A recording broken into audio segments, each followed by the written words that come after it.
Hello, everybody. How are you doing on this lovely Victory Tuesday? It is 5:47 p.m. where I am in the world. It is also pitch black outside. Don't love that feel, but you know what feel I do love is a Tuesday where I wake up and the Pittsburgh Steelers are 5-3. Simply unfathomable. I could not in my wildest dreams have expected or hoped or even wondered whether this team at 1-3 after that ugly loss to the Green Bay Packers, where it looked like we would never be competitive with a real team ever again. When I woke up that day at 1-3, I thought, wow, this is going to be a long, long year. And 4 weeks later, or 5 weeks later, you got the bye, I guess, in there. The Steelers are 5-3. And I still see people out there on social media worried about the quality of the win. I think we need to take a little bit of a step back here. And in order to do that, I have my good friend with me here, as per usual on Tuesdays, the venerable Mr. Steel Flyers. How you doing, my friend? Oh man, I'm doing super absolutely fantastic. Win is win, and I'm always good with a Victory Tuesday because it feels like a Victory Monday, so I don't really care. And everything is always better on a Victory Monday or Tuesday or No doubt about Friday or whatever day. I don't care, whatever Victory Day it is, as long as it's topped with a 5-star matchup video. Ooh. Look, if you guys haven't checked it out, you got to go check it out because this one is fantastic. Okay. Oh, you're too kind. I appreciate that, my friend. I do. I did feel. Pay me. I don't pay him, and I did feel great about the episode this week, particularly the writing and everything. I was just in a flow. I felt good about this win. That's why I'm coming out slinging here today. I'm ready to go. I did a cardio warm up. I did like mental jumping jacks to get ready for this thing. Whoa. I see some good people in the chat, including my friend Juju's Bike. Thanks for hanging out, guys. I appreciate y'all. If you haven't already, make sure you hit that like button. Make sure you subscribe. Think about doing the Patreon deal, all that stuff, whatever. That's besides the point. Thank you very much for coming. Thank you very much. All besides the point. We are here to talk about a Pittsburgh Steelers team that is somehow 5-3 with an opportunity to go 6-3. Can you just put this in context for me? Because I need some help. You're the one. Okay. You're the one here. You got a few more years on me. I can't. I'm right having away. Trouble contextualizing this in a sports. I can't. All right. I'll make it real easy, man. It's real simple. Okay. And I believe I don't even need the special sound effects or anything because it's a 5-star matchup because they in it. Seriously. Look, this whole season started. We beat the Buffalo Bills out of the gates, and everybody was like, ooh, hey, wait a minute. They beat the Buffalo Bills. And as far as everybody was concerned at the beginning of the year, the Bills were already hoisting the Lombardi. They got some big questions. They have two of the arguably most baffling losses of the season now with the losing to Jacksonville, too. Like I said, they were pretty much already hoisting the Lombardi. So that was like, wait a minute, Pittsburgh beat them? Okay. And then I even was ultra optimistic about the fact that I felt that the Canada offense was going to be a surprise to a lot of the other defenses and teams out there, just because I felt that they hadn't seen this. Yeah, I remember you saying you thought the element of surprise. I think that was one thing on this channel. Me and Gage were more in that thing of that first month, I think, is going to be tricky. And you hit me with what I thought was really interesting at the time. I remember you saying, but they're not going to know what to expect. But I think what we've seen here now is just more growing pains than maybe even anticipated with Roethlisberger out of the gate. We're at 5-3, and all right, I'll say it's a painful 5-3. Sure. But whether it's painful or whether it feels like cherries, I don't think I really would. I care. don't think even in my being, I guess that's the weird thing about this, right? Is that we end up feeling like weird after this start. But if you take out all Yeah, of I'm the with you. context of stuff that we've seen, I probably would have more or less picked the Steelers to go about 5-3. So I guess it's what I expected, but it's not what I expected after week 1, but it's not what I expected after week 4. I don't know. I'm really at a loss for words because I'm proud of this team, and I see a team that has a negative point differential, one that has a lot of things going against them. Yeah. Their offense is clearly weak, but then you look around the league, they have a win streak. They've won 4 in a row. Nobody in the NFC has a streak like that, and only the Titans have a streak of 5. So the Steelers, in October, since the Packers game, the Steelers have arguably been the best team in the league. I mean, Wait. Did you just say that? them and the Titans are the only teams not to lose in the last 5 weeks, and that's Yeah, because even Arizona has lost. yeah. I Yeah. mean, and they're sitting here at a negative point differential. Yeah. 161 Wow. points scored. I think that's, just glancing around the AFC, I see the Jacksonville, Houston, Yeah. the Not Jets. I much. mean, those are the teams below them with points scored. And Yeah. yeah, I don't know. But they also only given up 169, and there's not many below that in the AFC also. So Exactly. Yeah. So, okay, look, this is a precarious 5-3. oh, no doubt about it. Yeah.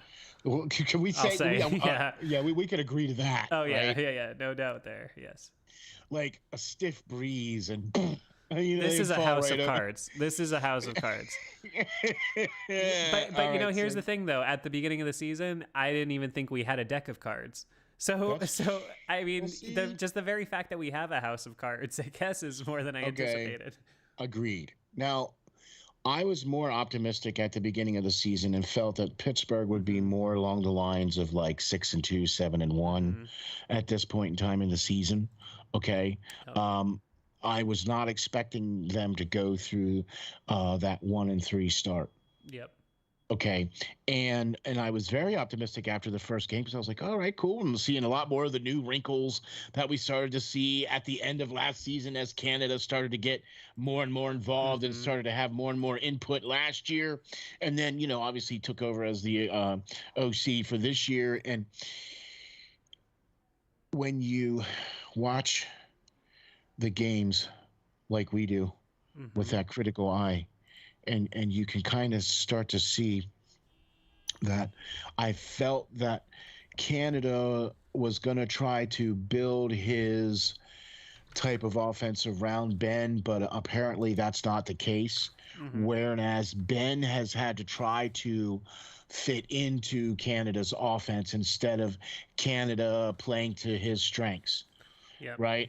And so that's where I think it's fair. seeing I these just want to growing say it's pains. it's fair to say at this point, I'm not sure what physical strengths Roethlisberger has at this point. I think most of the strengths he's providing is his decision making and his ability to dissect the defense intellectually. So I will say I still think it is a challenge for Canada, and I think Ben is playing better, and he's not taking big chances, so he's not turning the ball over, and I'm proud of him accepting his limitations. Right. I still think Canada is pulling off a little bit of magic here, and I think it deserves to be recognized because a lot of people still come away saying the offense still sucks, and I mean you kind of come away feeling a little empty because they should have closed it out really after Boswell recovered that kickoff fumble, because that's killer instinct moment. That's when Tom Brady scores a touchdown and the game's over. You know what I'm saying? I've seen it happen to my team enough times. You got to win at that moment. Duh.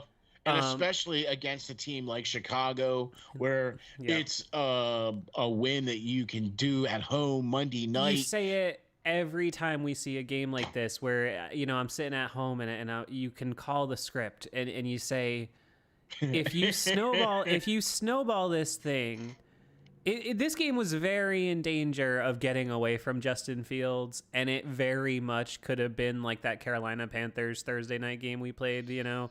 I really think the Steelers could have just killed them, but they left the door open a little bit, and I think Mike is guilty sometimes with this iteration of the defense, which has been good the last few years, where he is putting them in spots like they're the 2008 defense, and they're not. They're good, but I don't think you can really be that good on defense anymore. I mean, I really I don't even know if you can play defense that good in the league anymore.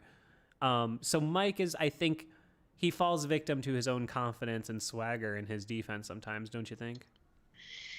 So that's the question I wanted to ask you today. Is it Mike Tomlin's defense or is it Kevin Butler's defense? So Tomlin last week, he said I need to put our defense in better position. It was one of the first times specifically that he used I, and it's been argued whether he's calling defenses or Butler for years, and we've never really gotten a clear answer. But watching him yesterday and watching his body language during defensive possessions, I think Mike Tomlin's calling the defense. I really do. Does kind of come across that way, doesn't it? I really do. What I mean? Yeah, I do. And that's kind of what I wanted to ask you, what your opinion of that was, because I saw a lot of that banter today that you were talking about at the top of the show there where, look, the way a team wins, the way the team loses, there's ebbs and flows to the season. That's just the way it is. Mm-hmm. And when you have the ability to be on a high and you ride it, then that's what you do. And that's exactly what Pittsburgh is doing right now. They've got a stretch of games here where they can potentially put up some wins. You know what I mean? And start to separate themselves, because look, because this is such a house of cards, and with the past 5-year history of Tomlin and everything, I am not looking forward to December. Wait, let me rephrase. Yeah. I'm afraid of December. Oh, well, look at if we look at the last several years, we should be afraid of December. December should give us PTSD because it's been an absolute nightmare. I mean, truly, it really has. Back to 17. I mean, you had the Shazier unfortunate situation and that collapse. Yep. And then 18, which was just a monumental collapse. The Steelers were 7-2-1, I believe, after that Panthers thumping, and they ended up missing the playoffs, which, How do you do that? That's an ugly situation. But again, that was a house of cards. There was a thing with AB, and that team was a mess. Boswell was missing kicks left and right. But then, same thing in 19 and 20, where, 19, you got a little bit of an excuse. Magic ran out. How much can you go with? What can you do with the duck? I get it. I never blamed Mike for that as a collapse. Rudolph. Yeah. I can't blame Mike for 19 because honestly, the fact that we were 8-8 was a freaking miracle. So that's whatever. But then last year, obviously a bit of a collapse, and then this year, but I'm not worried because I think what I realized yesterday is that I'm treating this team much more like it's the 2019 Pittsburgh Steelers than it's the 2015 or 16 Pittsburgh Steelers. With those killer B teams, it's like every year I think we have a chance at the Super Bowl because we have this triumvirate of superstars that's just going to crush it all year.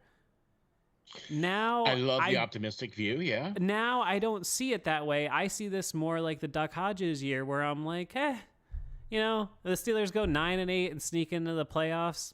That was fun. I don't know, because I don't see them winning the Super Bowl. I hate to say it to anybody in the chat. I don't want to be depressing after a win because I really am feeling positive.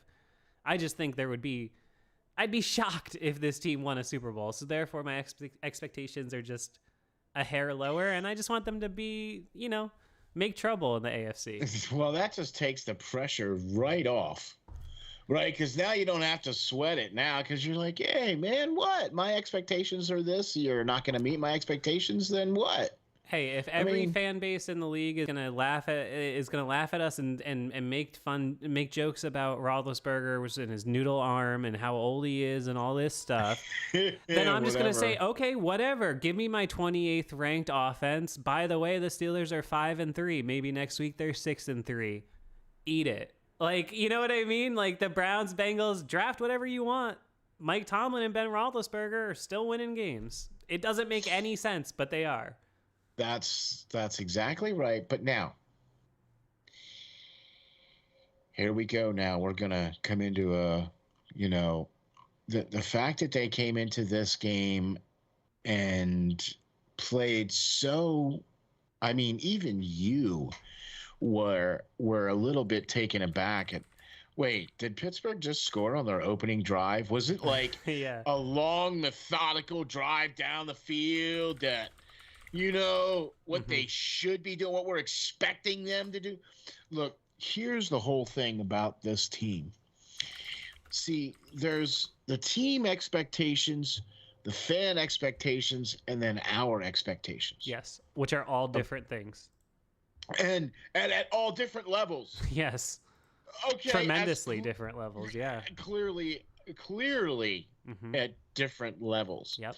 Now, I'm not trying to say anything different about the fact that our levels are anything different than anybody else's, but we look at things through much different colored glasses.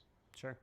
Because we look at things not only with the passion that, this is our team and we, live, eat, breathe, and die by the black and gold and blah, blah, blah, but we also know enough about the sport. We also know enough about the game and the players and the coaches and everything that's going on there with this whole game. Okay. And so therefore we look at things more with an analytical eye. Sure. Yes, we have passion for our black and gold. Yes, we're part of the Yinzers. Yes, that's what we're all about, man. Seriously.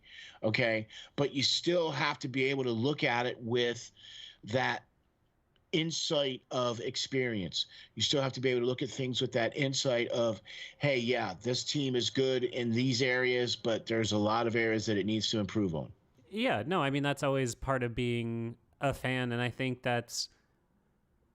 I don't know, I guess I feel I definitely have grown and changed in the last 3 years or so. I think in the way that I take in stuff as a fan, and I don't know if that's me getting a little older and mellowing out or whatever it is, but I think a few more years ago, I was like, I'd take losses so much harder and all this kind of stuff, but now I don't know I'm choosing to live in a way where I try to see the positive in things with the Steelers because yes, it's an entertainment product. I mean, like, I know this is the ethos of 5-star matchup, and it's what I'm always talking about. But when I get people on days like today, where, or after the Seahawks game, and I get clapbacks on Twitter where people are like, but this happened and it shouldn't have been close, or this and whatever. And I'm left just being like, what do you get out of this if even when it goes right, you feel miserable? You know what I mean? Some people are just wired like that, man. I just don't get the point. Like I want to be. I don't either. I want to be hyped on a victory Tuesday. I want to be. Talking good on my team. So I mean, come on, we just beat the Chicago Bears on Monday Night Football, and spite of what that announcing crew did. Oh, okay, good. We're on the same page with this. Okay, because I had this written down. Okay, we'll get to the announcers. Watching a few of the Monday night broadcasts earlier this year, I came away thinking, okay, I like those guys' voices. I like the combination. I think that's like okay. Yeah. But then watching it for my team, oh my God, I hated it. The stuff with the interest piece about Najee and how that just dragged on, and he was talking for like a whole drive.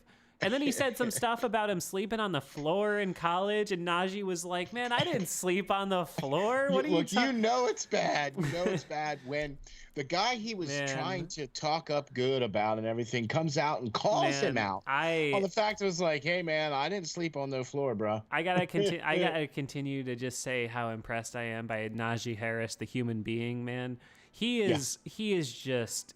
I mean, he's just dead. It's perfect. I mean, he's dead on. He handles everything exactly the way you would want a franchise cornerstone to. And I continue to be blown away by him, man. I really. He went to Alabama. Yeah, Roll Tide. I mean, right? they teach him good down there in Bama town. Hey, Minka's another example of a guy who's just a real professional. What? I know. There's a couple offensive linemen on there too. So anyway. The announcers I thought were awful last night. There were a couple points where they said things that I thought were just idiotic. There was I'm gonna have to agree. The one thing that drove me nuts, and no one was talking about this. Bonehead Roethlisberger at the end of the game with the spike when he was trying to get somebody running off the field and he spiked the ball. Do you remember this? It was after the freiermuth completion, and it's like second and short, and he just eats it down because he snaps it because he sees somebody running off, but that was the 11th guy. Oh my God, I was so mad about that. It stopped the clock at 30 seconds. The Bears never would have. You would have had 2 handoffs to Najee to get 2 yards. The Bears never would have gotten the ball back. I really thought that could have come back to hurt them. Thankfully, it didn't. And Greasy, but that was the thing. Greasy was like, "Oh, this is a smart play by Ben to do whatever," and I'm like, "No, it's not. It's so stupid. I don't know why he did it." I was also a little bit taken aback by the announcers seemingly wishing on a player to get hurt. What do you mean? What did you think? Oh gosh, there was when I can't remember. There was some point that they were trying to make, and they were saying about how it would be okay if he got hurt because he took this kind of a hit or whatever or something like that. Or they were basically talking about the whole Allen shot that he took when he was a runner. Okay. Right, and that he got hit in the back of the head. Okay, you're talking about right. Oh, you're talking he about got tackled. Yeah. Yeah, right. When he got tackled, and they were just talking about how guys get hurt like that or something. Whatever it was just a stupid point that they were trying to make about that. And the fact of the matter is this: the ex-referee guy came out there and said that he was a runner. Yeah. And that there was nothing that other player could have done, the defender, because he ran into him. Sure, yeah. Are you talking about the Robinson, or are you talking about Fields? Are you talking about the one where Fields slid? Yeah, he slid and turned his back, and I think it was Cam Sutton that hit him. Sutton that hit him. Yeah. I couldn't think of who hit him. But I think those are always tough. I don't know. I didn't love that crew. I thought they were. They detracted from the experience, to be honest. Like when I went to make the show, this is funny, by the way. The reason, I don't know if you've noticed, I don't use radio calls in the opening anymore. I used to use the Bill Hillgrove radio. Yeah. Because they don't put it up on Game Pass anymore, so I can't rip it. I know. I pay for it, and they just continue to offer less. The NFL's digital packages are an absolute joke. Horrible. They're like from the Stone Age, but whatever. That's for another time. But trying to use the SOTs, that's what we call, when you use the sound on the video. Trying to find a good bite from these guys on like the freiermuth touchdown or the Deontay thing. It was like they were calling like golf. It was like they were bored. I couldn't find any good bites the whole game. It was awful. And I listen to them specifically. Like I turn off the announcers usually, and listen to the Pittsburgh local radio, Hargrove and and the gang, right? Yeah, right. And so, but when I wasn't able to watch the game all in one shot. Sure. So when I recorded the second half, right, and then I got up, a couple hours later and watched the second half. Sure. I had to listen to the commentator, so I only got to hear the second half. Bad. Yeah. Which I'm glad I only got to hear the second half. Yeah. Because, man, there's somebody in the chat. I just had to bring this up. I don't want to interrupt you, but I don't want to forget. Somebody in the chat, what they say, they brought this up, which I think is so funny. They said, what about when the Bears scored to tie the game at 26 and the announcer suggests the Bears might go for 2 after the Steelers went off sides? It's like, why would they go for 2?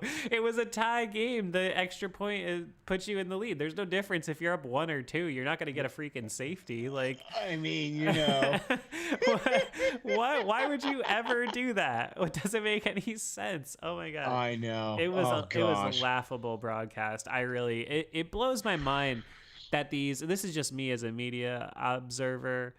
It blows my mind that these giant companies they can't figure it out. Like, they don't know how to do it. For some reason, they so rarely peg the right people for those spots. It's better than it was a few years ago, though. I mean, do you know why?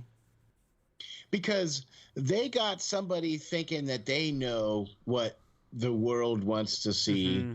Instead of listening to the world, instead of listening to the audience, tell them what they want to see. Of course. And that's why cable subscriptions are falling off a cliff. Jeez, man. It's not rocket science here, people. Yeah. Come on. Look, there's a reason why I listen to certain guys calling hockey games. There's a reason why I would much rather call the game myself or listen to the radio announcers than listening to the guys that are out there, because they don't get it. Yeah. Right? Look, I understand. Look, I've seen. But that's why more people. That's why everybody's moving to new media ventures like me and you, because in 10 years, what I do on 5 Star is going to be more native to a kid who's 20 than whatever the hell that is ESPN does on SportsCenter nowadays. So I'm here to tell you, man, I would much rather watch guys on YouTube doing stuff. And that's why we started, each of us has started doing this stuff so that we can watch our own stuff. Because, look, let's face it, the guys that are doing this, especially like the announcers, look, I'm not trying to take anything away from narrative. These guys. Yeah. Right. Okay. Look, you got to be able to get a guy up there in the booth who can be objective. You need a guy up there in the booth who has some personality. Yeah. Because let's face it, man, 2 of them guys on that call on Monday night just have no personality. Yep. They just sound like robots talking. I think it's I don't know if it's the personality for me. I think it's just we're in a sort of place where the average fan is so much more clued into what's going on around their team because of social media. And so I think maybe 20 years ago, it would be tough to say that you or I were exposed to as much information about the Steelers as, say, top of my head, Pat Summerall, right? Because, he's an insider. He's talking to GM, whatever it is, just somebody who's doing the games, I'm just saying. But now, because we're all plugged into everything that's going on these teams, it's like even the Najee thing. Maybe if you weren't a Steelers fan, I did have a friend who texted me during the game last night that was like, oh, I didn't know all that stuff about Najee. And I'm like, oh, that's crazy. I've heard all of that stuff literally 100 times. Not that it means any less. He's an amazing person, but we're plugged in. Plugged in, yeah. Yeah, and I think it magnifies with like the national broadcasts of things where you're just left being like, okay, like I literally know more about what's going on with the Pittsburgh Steelers than any of the 3 dudes that were in the booth. And that's not even me bragging. I think most of the people that follow me on Twitter probably would fall in that same category. Dude. They're just going on league-wide narratives. They're watching primetime games. They're not sitting there watching every, they're not tuning into Eagles Raiders on a random Sunday. It's no. And look, I was very lucky and very blessed to be able to learn and be able to be under the tutelage of a very awesome man in the broadcasting world. He is the voice of the Philadelphia Flyers. And I was able to learn under him, and he told me some very important things about people in this business. He said this: be yourself, okay? Be who you are. Bring your passion, bring your personality, because there are so many guys and people, ladies are doing it too now because ladies are calling games and everything. And there's so many people out there that are doing it that, okay, it's 1st and 10 and Ben is in the shotgun. What's the point? I mean, what's the point of doing that? It's just, it's so boring. I don't get people who, I don't know, man. I don't know. I don't get it. What's the fun? You know? So you turn it on mute, right? And you tune into a guy like me or somebody else, and you have fun, right? Yeah. You get to watch the game. You get to chat with a bunch of people that are all hanging out and being fans of the game. That's the new thing now, because you couldn't do that on TV. You could just watch the game on TV. Right, but you can't have this now. People, because that's of why technology, people are falling in love with the Manning thing and everything. It's like, yeah, they have funny guests and stuff, but it's more about, you know, not everybody wants to tune in.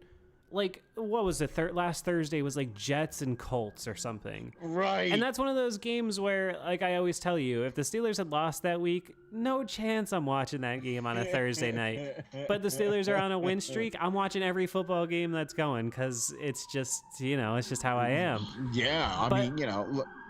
but I think, you know, I guess my point being is that it's just, I don't know, man. I don't know. It's just that we're in a changing world with this landscape, and it's really, it's going to be interesting to see where it is in 5-7 years. You said it earlier when you said that the average fan is so much more educated. They're really so much more plugged in, you know. And even if you're like, I'm a huge fan. I'm like, hello, I'm wearing the jersey. I bleed black and gold. However, I watched the Chiefs and the Green Bay game. Okay, and yeah, I watch those obscure, you know, games because it's kind of an occupational thing. You know, or I want it to be an occupational thing. And so I watch a lot of other teams.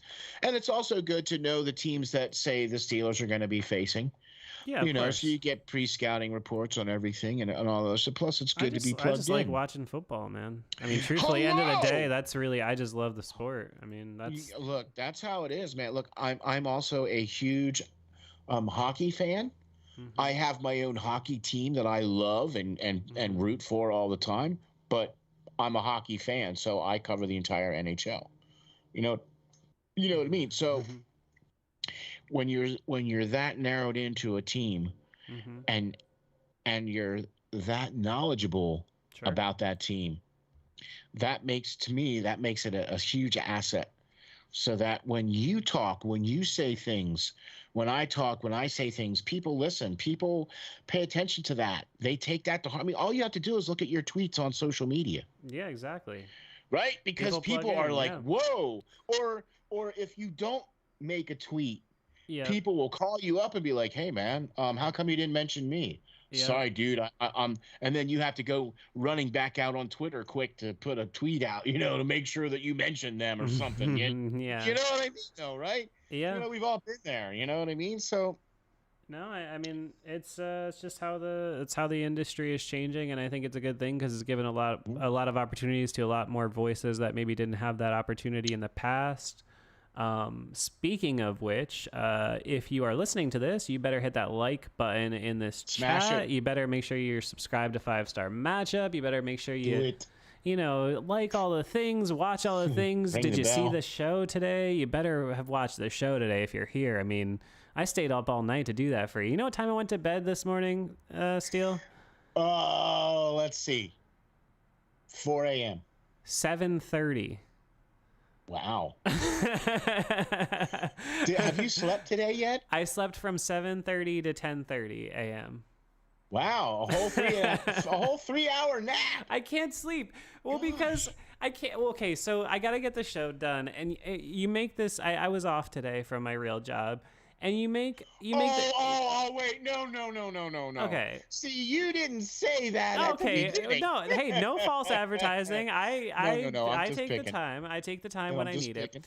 Yeah, buddy. It's the end of the year. I always pack the end of my year. Like I like to conserve and then do a lot bunch of of people long do week. too, yeah. I like long weekends. Like the last 3 months of the year, I'm just on like 3 or 4 day weekends. Like the whole. That's it. I'm down. I'm with you. So I was you make the with a night game you have to make the you're committing. If you're committing to getting it out by the next day, I'm like, okay, I'm not having a worthy sleep. So it's like, do you rush and do you just go a million miles an hour and try to get it done by 4 and still get crappy night's sleep, or actually like have a decent time and try to put effort into it and just commit to like, I'm going to be up all night. And for you lovely people, that's what I'm willing to do. And that's what I did. That's why I just want to make people happy, bro. It's star matchup. There could be 500 people or 50 people subscribed instead of 8,000, and I still try to hold the same standards because I don't know, man. People spend minutes a week watching me. Like there are people who spend upwards of 20 minutes to an hour a week listening to my stupid voice talk about the Steelers, and I'm just I'll never not be thankful of that. We will always be thankful of your hard work, and we will always be thankful of all of the effort that you and your entire staff, team, and everybody puts into all the stuff that you do at 5-Star Matchup. Okay, but here's the thing, right? We talk about the Steelers because this is who we love. This is who we care about, right? You and I both, each of us, called it perfectly at the draft. You selected Najee, I selected Muth, and guess what? These two players best of both have worlds. massively exploded onto the NFL scene. They've scored the last 5 touchdowns for the Steelers. I mean, how does Muth? He is. I'm wearing the freiermuth shirt. It's not. I don't have a video going on my cast, buddy. but he is turning into a real killer and. Has alleviated any of my concerns about him being the second pick.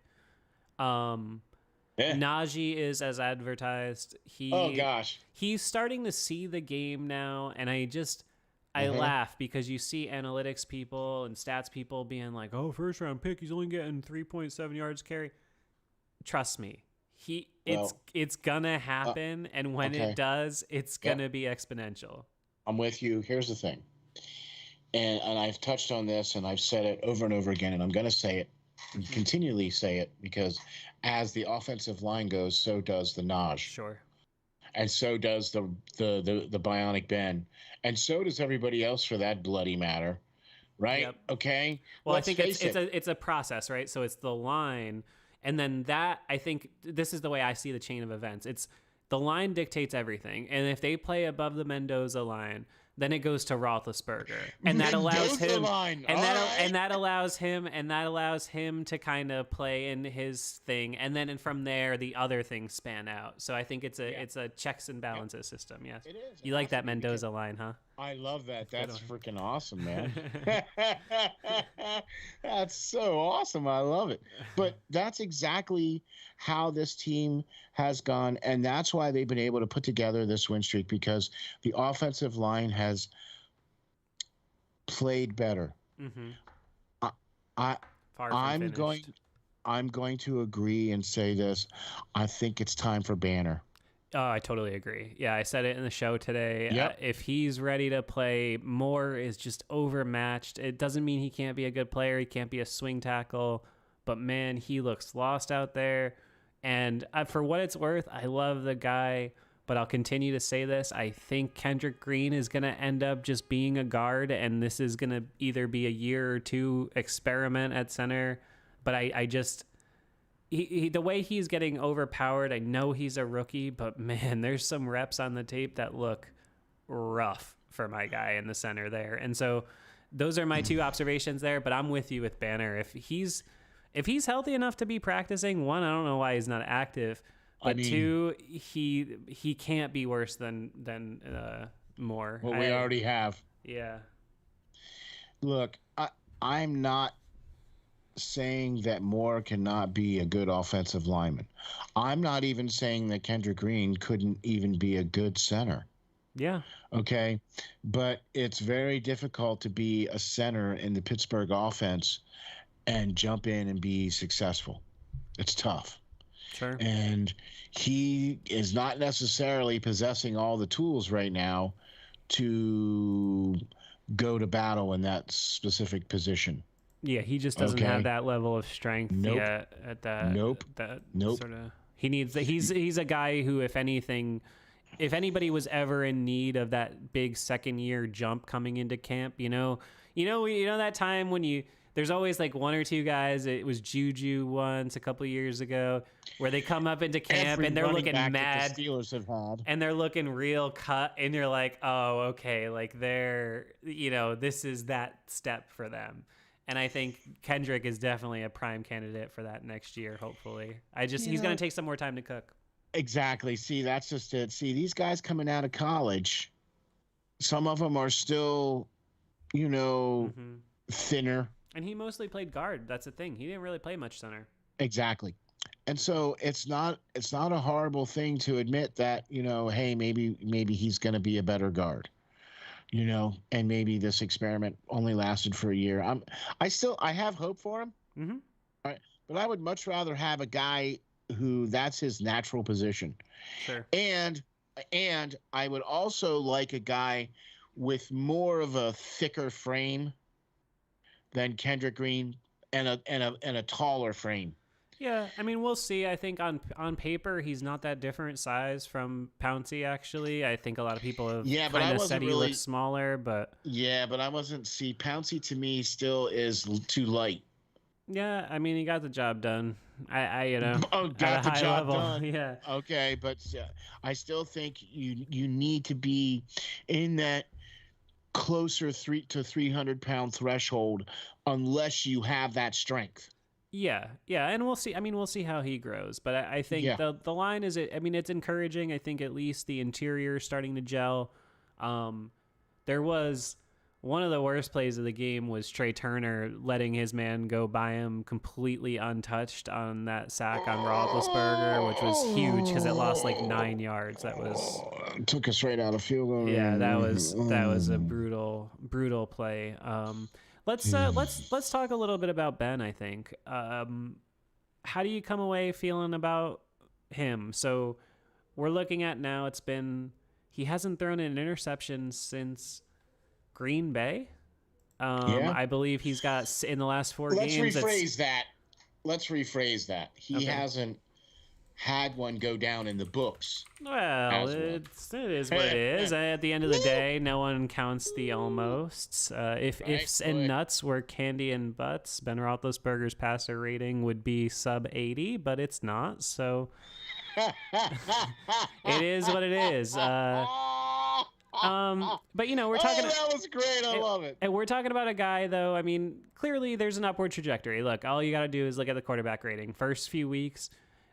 Starting week 1, it's 83, 87, 70, 78. For a guy like Roethlisberger, that's not acceptable. That's not getting it done. I agree. But then going back to Denver, we're looking at 120, 94, 98, and yesterday 111. So the stats are indicating that this is a guy who is doing in the constraints of his offense what's being asked of him. And, 3 of the last 4 weeks, he's thrown the ball 25, 34, and 30 times. I'm happy about that. That's right a positive. Where he should be. That's a positive. I mean, they continue to be almost dead on 50-50 with the run-pass ratio, which is almost unheard of in the 2021 NFL, but that's what they want to do, and they're sticking to it.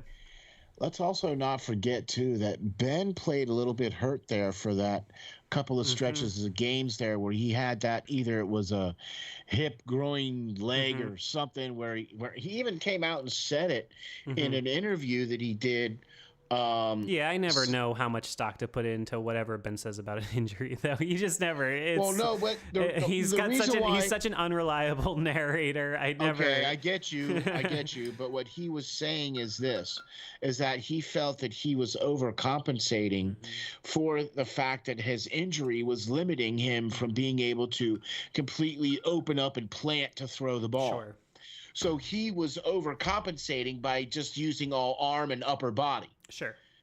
Right. So that's why I felt that interview was a little bit telling and was able to be, that's why I feel that you have to put that little bit of asterisk in there because he was playing with a little bit of injury and a little bit of an issue there. You know what I'm saying? I mean, the line obviously was just, brutal, just clearly so overmatched early on. And so you get it. Yeah. It makes sense. But I think now after we're looking at a month of decent play, what do you think? I mean, do we feel positive about Roethlisberger? I kind of do. I thought I saw little signs of the sort of old gunslinger last night when he said something to the effect of, I thought they left me too much time. And that to me was like a little bit of a, like, I'm Ben Roethlisberger. And I kind of loved it, because Ben is just like, the league so quickly was ready to just be like, oh, he's washed. And it's like, even if he is, he's still had more game-winning drives than anybody, almost, except for, I think he just tied Tom Brady last night in game-winning drives. If that's not 50, I mean, that's insanity. 50. Think about how many times we've seen this man do this and take it for granted. And I don't know. Yeah, he ended up with only 200 yards passing, but he had a 70% completion percentage on 30 attempts, 2 touchdowns, no picks.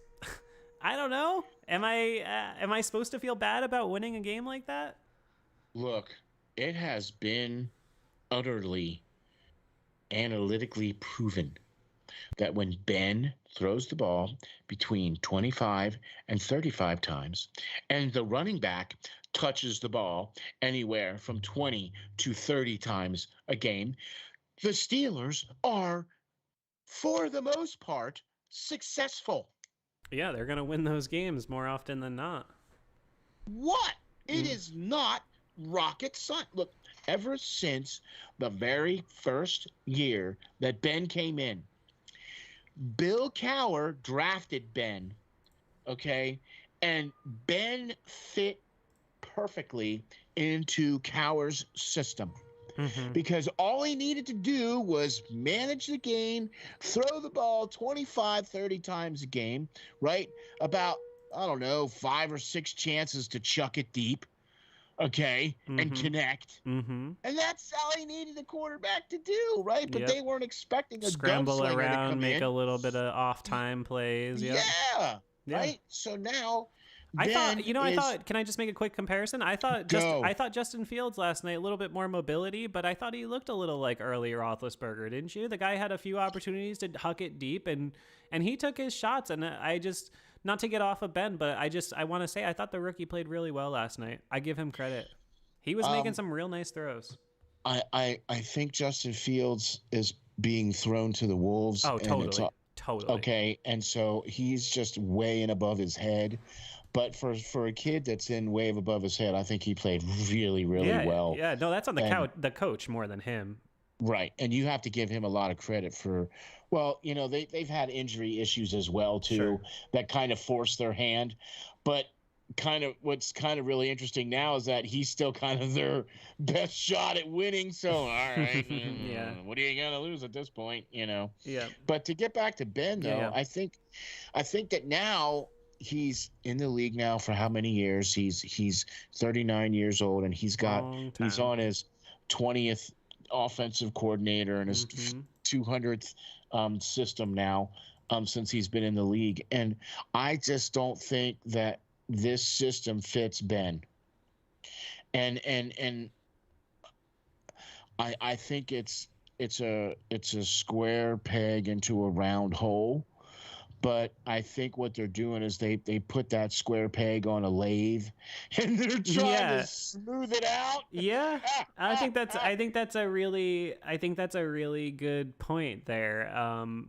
Yeah, it's like you're taking these rough edges and kind of smoothing them out and trying to, and I think what's going to happen here is we're not going to probably end up with a really polished, beautiful banister, but I think we're going to end up with something. We're trending towards ending up with something that is at least a functional railing. There you go. You know what I'm saying? And I'm with you. And I think, you know, you just look over these numbers over a period of time and say whatever you want about whatever defenses. You know, does Denver look like as easy of a win now after they absolutely shellacked the Cowboys on Sunday? Like, you know, Cleveland is what they are. They're what they are. You know, Seattle, unfortunately for them, didn't have their quarterback, but you know, they're finding ways to get this done. And over the last 5 games, you're looking at a quarterback that's you know, completing 67% of his passes for about 1,200 yards, 7 touchdowns, 1 interception. You keep replicating that every 5 games, you're gonna be a playoff team. I mean, that's like I said, man. You keep putting notches in the W column. That doesn't Like make it.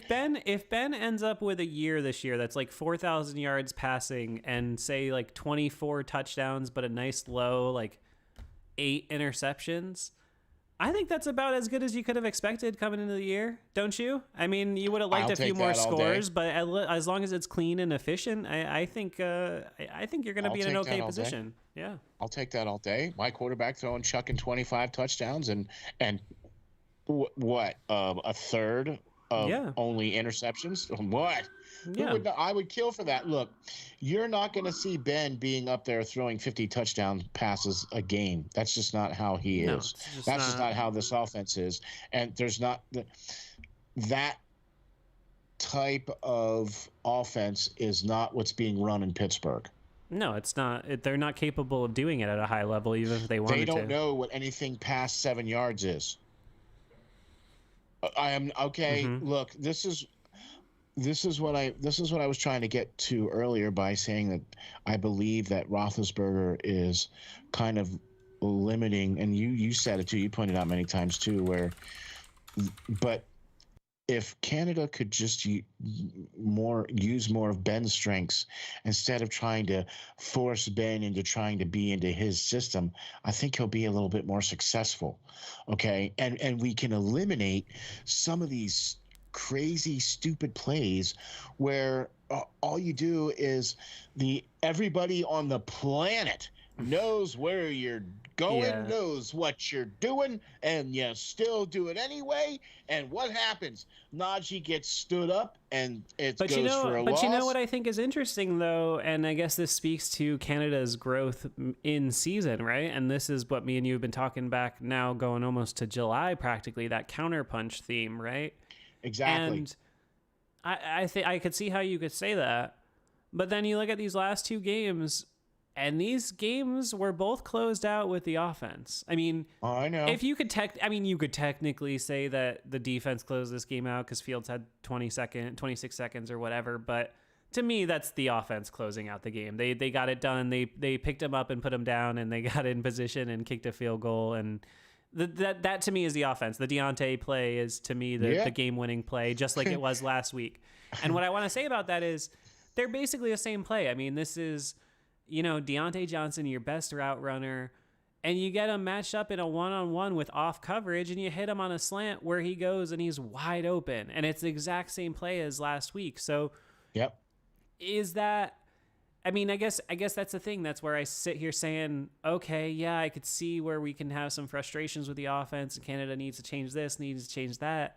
But at the end of the day, they needed a field goal at the end of that game, and they got a field goal. And they should have scored 30 points. They scored 29. They should have scored 30. That's pretty good. Considering where we were a month ago, I'll take that. I think that's trending in the right direction. Yeah, look.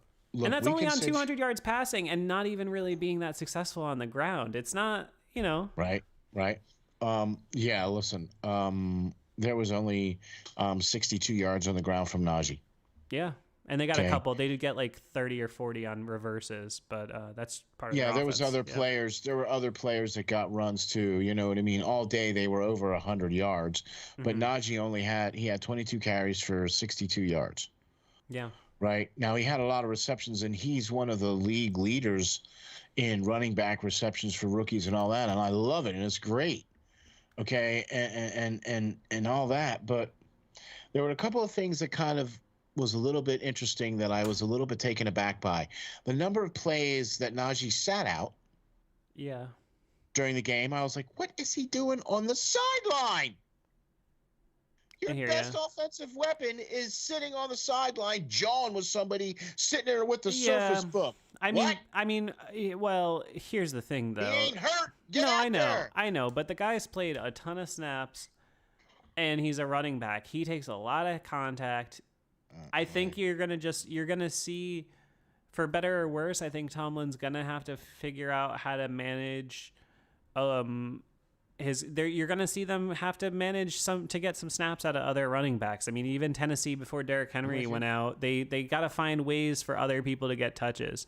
I don't think that means that when you take a sack on first down, you run it up the gut with Benny Snell for 1 yard on 2nd and 19. That I don't know. I don't get. That's like the most baffling play call of the entire year. I don't get what that was supposed to be. But I think you're going to have to manage it. I was surprised to see McFarland be inactive yesterday, and I wonder if that was sort of a Tomlin sending a wake-up call, like maybe he's not working hard enough in practice or whatever. Something. Because the indication we had all camp was that he was going to be featured in the offense, like that there were packages with him and Najee in the backfield like frequently. I feel like I'm taking crazy pills, but that was expressed, correct? Right? Like that was reported. And so it's just a little weird. It's weird to see him get off to a slow start coming off, but I think you're going to see Mike just having to kind of plan around. It's a long season, man. I know it doesn't seem like a lot, but that extra week really does add a lot. And especially for rookies, we're really dependent on rookies, and you know how they tend to trend in the second half of their rookie season. So I think Mike, I give him a little slack. You gotta manage these snaps. That's why everybody's saying, "Oh, get rid of Ebron. Pat's so much better." Yes, but Ebron is still a viable option that can get open, and he's not hurting you by being on the team. Like you gotta, freiermuth can't take every snap, just like Deontay can't, or Chase or whatever. So that is just division of labor stuff. Yeah, I'm with you on that, but my point was that these were key situations that I felt that Najee should have been in the game. Mm-hmm. When you don't have key situations like that, you want to experiment with a Benny Snell or a McFarland until you get it completely worked out. Yeah. Cool. Yeah. Okay, but look, everybody talks about how this was an ugly win, or how do you feel about this win, or people complained about the fact that we still won. I am all about, if you bring all the tools, then you use all the tools in the tool chest to get the win. Yeah. Okay. So if that means you have to use a McFarland for a couple of plays, cool. Mm-hmm. But it's all about situational football. Sure. Oh God, we went back to that word again. What do you know? That's what I'm. I hear you. I just, man, I don't know. They're pulling out some wins here, and I just, it's I don't know. I just find it difficult to really super. What if it was reversed? What do you mean? What if Pittsburgh was 3-5? Oh, yeah. Then I'm not going to be feeling super happy about a lot of things, obviously. I think I would be feeling pretty different.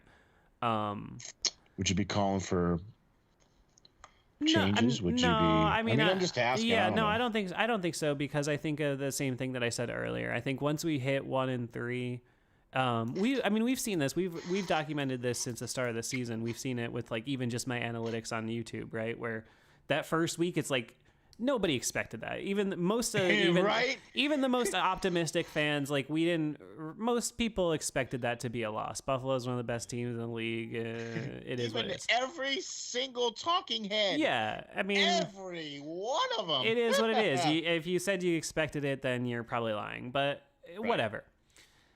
And then so that suddenly that was like, oh, like the Canada stuff is gonna work out, and old Ben is gonna be good, and Najee. And then you had that dip where we played a couple younger teams that smacked us in the mouth because they were playing better at the right time, with Derek Carr, who was just going off in September. Obviously, the Raiders have gone through some stuff since then, so it's a little bit different position now. But Cincinnati playing really good out of the gates.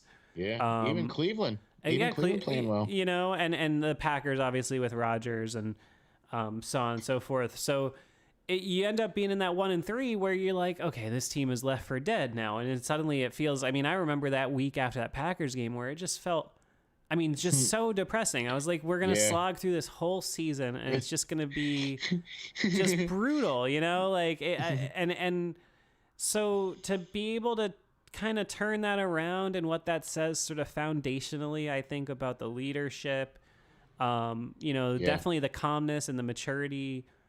I think of our leader in the number 7 jersey, Roethlisberger. I think he's said a lot of the right things at the right times this year and come off as a really, I think, a really impressive leader in this later stage in his career. And I think the team's moving in the right direction. I don't think if the roles, to answer your question though, if everything was flip-flopped and they were like 3-5 and it just continued to be brutal, I still wouldn't have put this on Mike. I said that even back then. I just think that the quarterback / offense situation is just, it's tough. It's, you know, they're not playing with a full deck there. No matter whether you think Ben is still good or not, I still think Ben is good.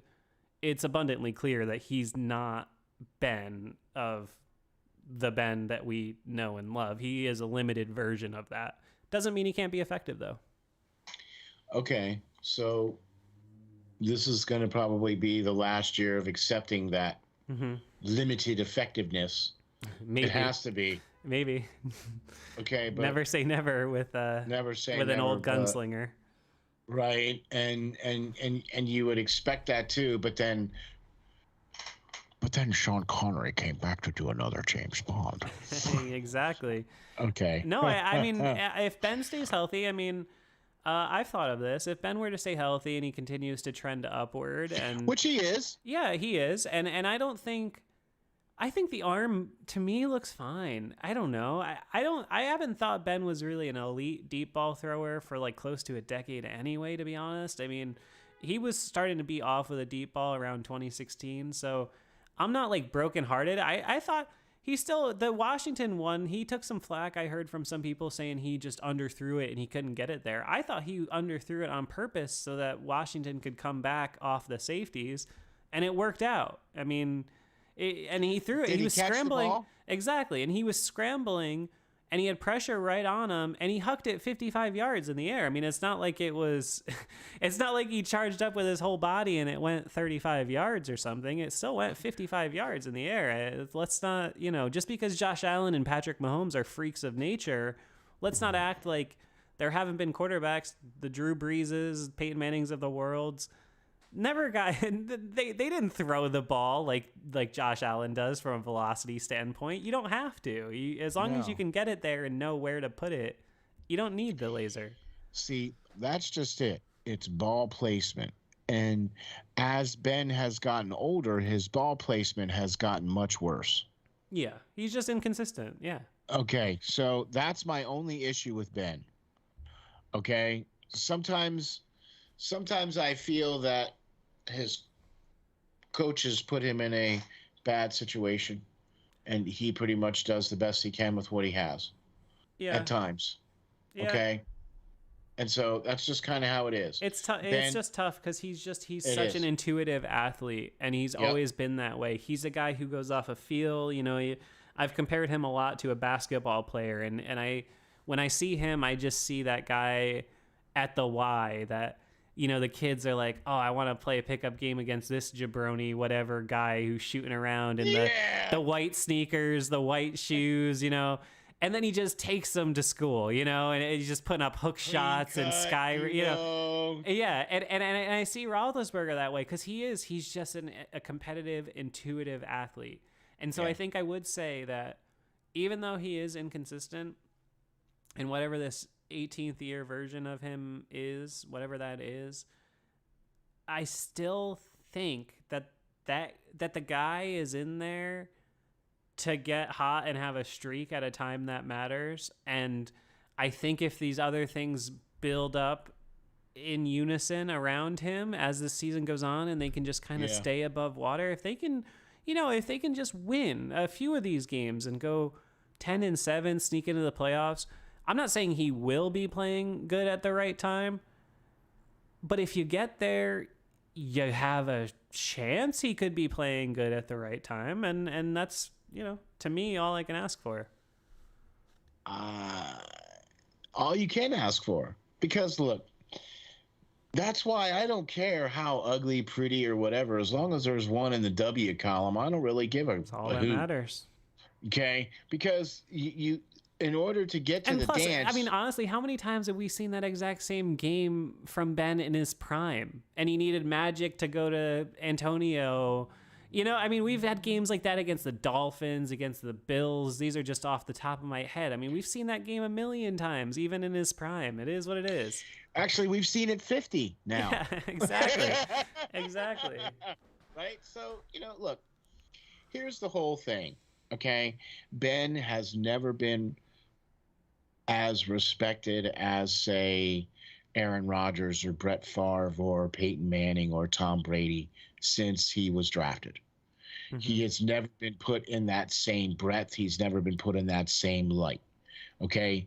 He doesn't have 6 Super Bowls. He has 2. Mm-hmm. Okay? Which I don't care how you slice it. It's more than Rodgers. That's more than 90% of the quarterbacks that are in the Hall of Fame right now. Yeah. Yeah, he's the first ballot Hall of Famer. Yeah, I mean, that's... Okay, right? Yeah. Okay. So the fact that he got to go to the dance and win and then has been able to put together the career that he's been able to put together while still being as completely disrespected and underrated this whole entire time since the very beginning. Mm-hmm. Okay? Nobody talks about Ben in the same breath as you talk about Aaron Rodgers. Nobody talks about Ben in the same breath as you talk about Tom Brady.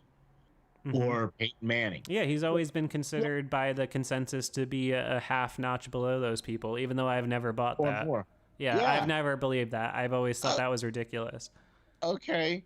Now, even back to when he was a kid. I mean, even when he was doing this stuff, people always... Now I'm going on my, approaching middle-aged Yinzer rant here, but I freaking... Should I go get the key? I'm sorry. I'm just... When he gets so much flack for these post-game performances in the Super Bowl because of how bad he was in Super Bowl 40... People forget that as a second-year player, he destroyed the field in the AFC. He went through the 1, 2, and 3 seed on the road and played as good as any quarterback. And so, I don't know, man. I think at the end of the day, you're looking at a guy who's got one of the top 10 resumes of all time at his position, no matter how you look at it from a legacy standpoint. And some of the way that people talk about him is truly disrespectful. I mean, even when you watch these national broadcasts, they talk about it like they're giving a funeral procession, like he's being carted off, retired, Yeah. I want to say a couple things about this defense. Yeah, go for it. And look, I'm not trying to detract from what we're doing with Ben, because these Ben discussions we always seem to end up back at. Yeah, it's a hot topic. It's just the way it is, and it's just the way it goes. But there's a couple things I want to say here about this defense. Mm-hmm. One, I have been utterly impressed by 2 or 3 players on this defense. Okay. My impressions are massive for a certain Cameron Hayward. Yeah, he's just been unbelievable. I have not seen a defensive lineman get better as he's gotten older and as the season has progressed. No, he's unbelievable. Cam Hayward has gotten better. and better and better and better. Okay. Mm-hmm. And it has a lot to do with Allahu is on the sidelines, and they're rotating guys in and out on the defensive line because we're missing to it as well. Which, hey, how soon is that gonna happen? Right?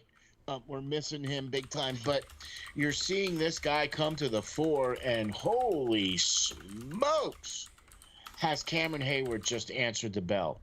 Oh, he's been unbelievable, and he's got no help there on that line. He's playing with a couple of kids, and which is what I'm trying to get at. I mean, there's a couple elite players on this defense. I still think, as a whole, overall, I'm a little disappointed. I think, I mentioned this last week, but building on it this week, I think the offense has played roughly in line with what I expected, but I think the defense has played slightly below the line of what I expected. Agreed. Yeah, we've seen flashes, but then we've seen where they've given up some plays. They've allowed teams to just some of those deep throws run late up and down the field. Some of those deep want. throws late to Fields, and I heard them say stuff about like, well, they hit us with some stuff we didn't expect, whatever. I'm sorry, man. It's a rookie quarterback. You can't give up these deep play action passes. I mean, This is the script with a young quarterback. This is what you do, and they allowed them to have it. When you have elite safety play like Minkah Fitzpatrick, you can't allow that to happen. Same thing with Edmonds. Yeah. I saw too many times where they overcommitted. I saw too many times because that's what happened. The Steelers defense has done this for 20 years against rookie quarterbacks. It's why they're able to snowball things, because sometimes they get that swag going, and you're hitting somebody, and you're getting a tipped pick and this and that. But, sometimes you're going to get hit back. In the end, you watch them drill the ball right down the field and pick you apart to score a touchdown. Exactly. To make it within 2 or 3 points there at the end. What? Hey, I just know that regardless of all this other stuff we're debating, the Pittsburgh Steelers are 5-3. And I can't believe it, and honestly, I'm excited about it. So How can you not be? What was tied for first place now? I think still half game back of Baltimore. I think Baltimore only has 2 losses, but okay. Still, you take it. I'll take it. What? Who would have thought after we started 1-3? Certainly not I.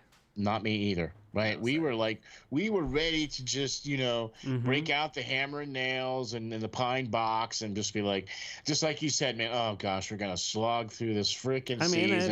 It didn't look, it didn't look positive. Let me just say this. There is still a lot of football left to be played, my friend. And there's still potential of slogation happening here.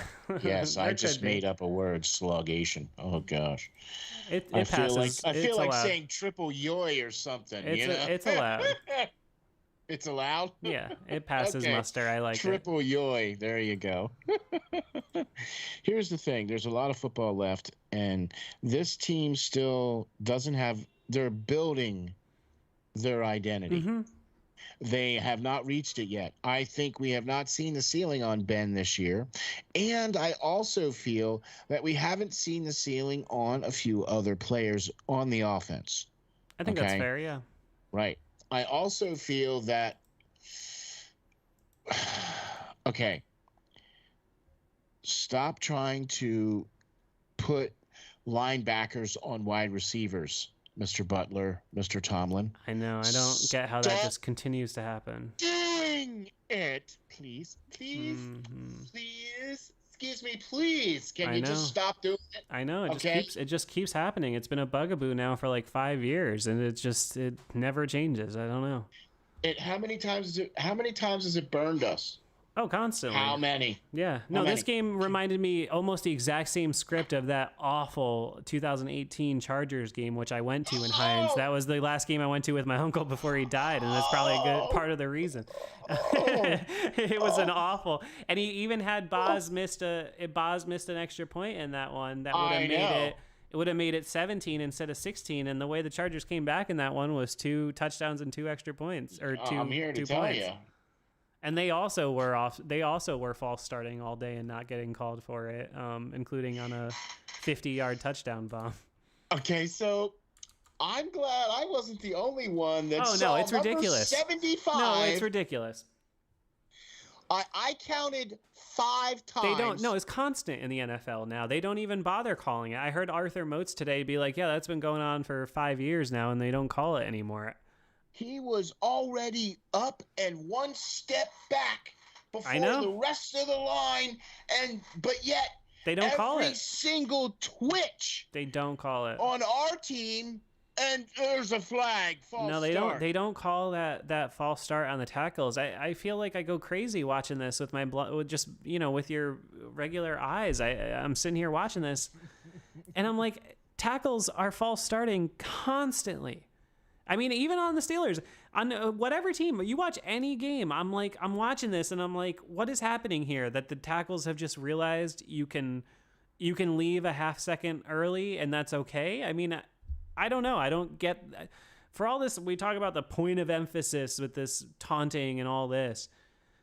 If we're gonna have a point of emphasis next year, why don't we make it tackles false starting literally on every play? Because this is absolutely ridiculous. And all I have to say about that, though, if you're gonna jump a half second early, and TJ Watt, aka Trent Jordan, is still gonna get 3 sacks, well, then keep at it. Whatever. Didn't really help you.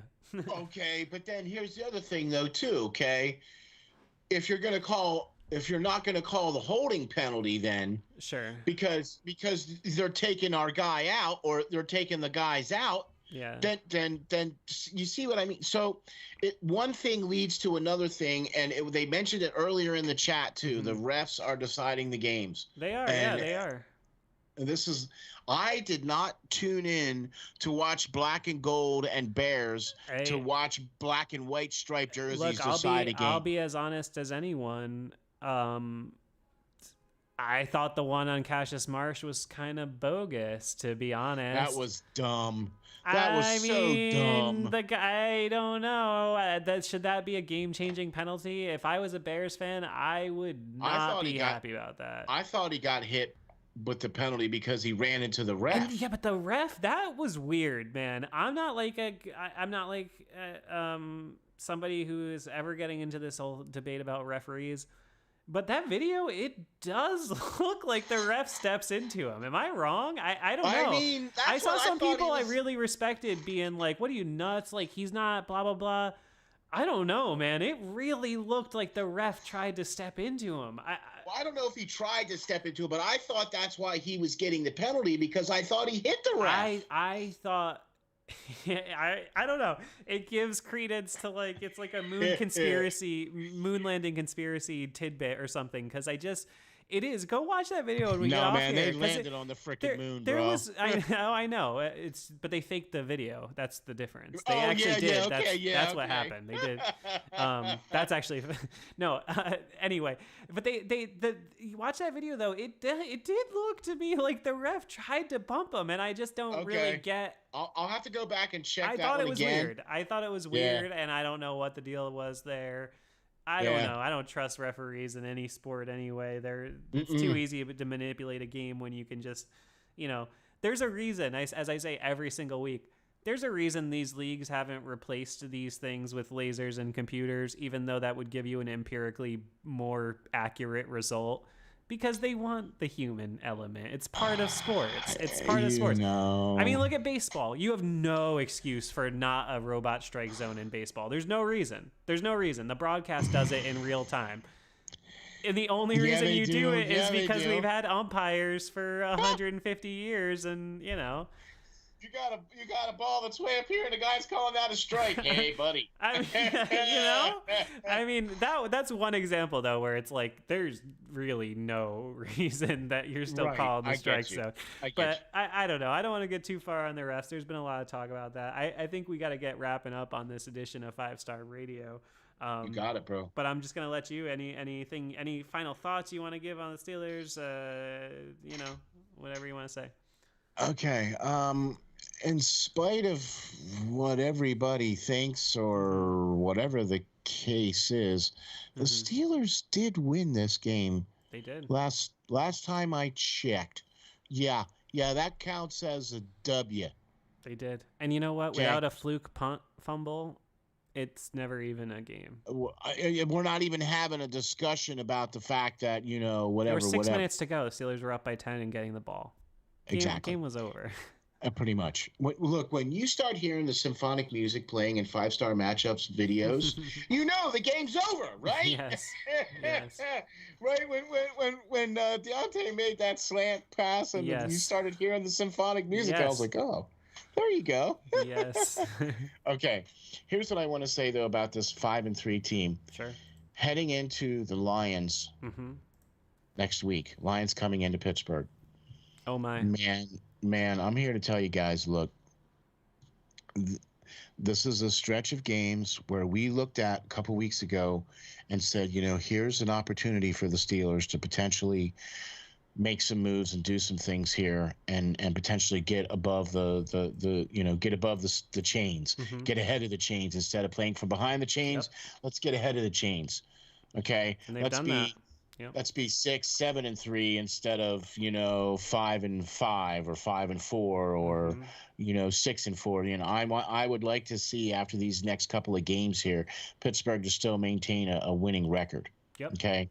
If Pittsburgh can continue to build on what they've been able to do so far offensively, I think that they will continue to be successful.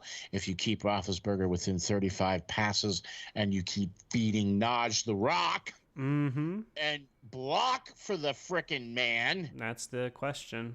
Okay, everything else will open up. You'll start to see a lot more Chase Claypool. You'll start to see a lot more Jay Wash and a lot more Deontay Johnson and a lot more freiermuth. And man, we didn't even say one word about the moose. I know, man. It's been covered. He is a monster. He is looking great. Exactly.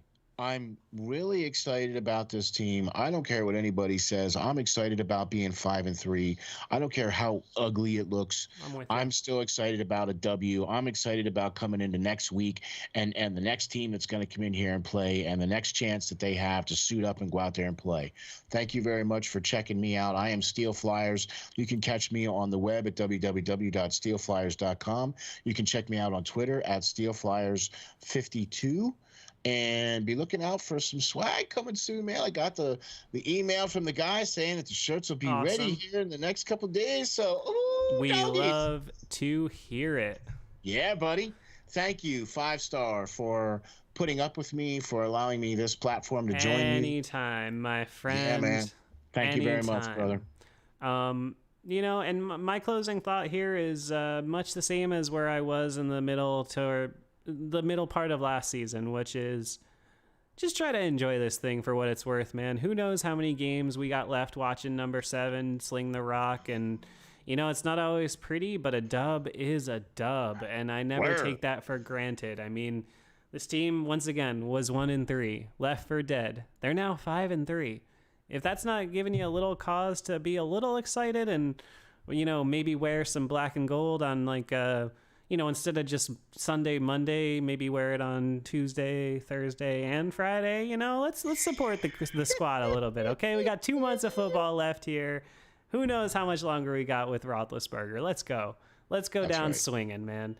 You got it. Thank you guys all for joining me. If you like what we do at 5-Star Matchup, please consider donating to our Patreon at patreon.com/5SMU. But most importantly, just make sure you keep watching the show on YouTube and you follow the podcast on Spotify or Apple Music or Apple Podcasts. I don't know. Austin does that stuff. Get in there, download it, so on and so forth. I love you guys. You're the best. Thanks for hanging out. Bye.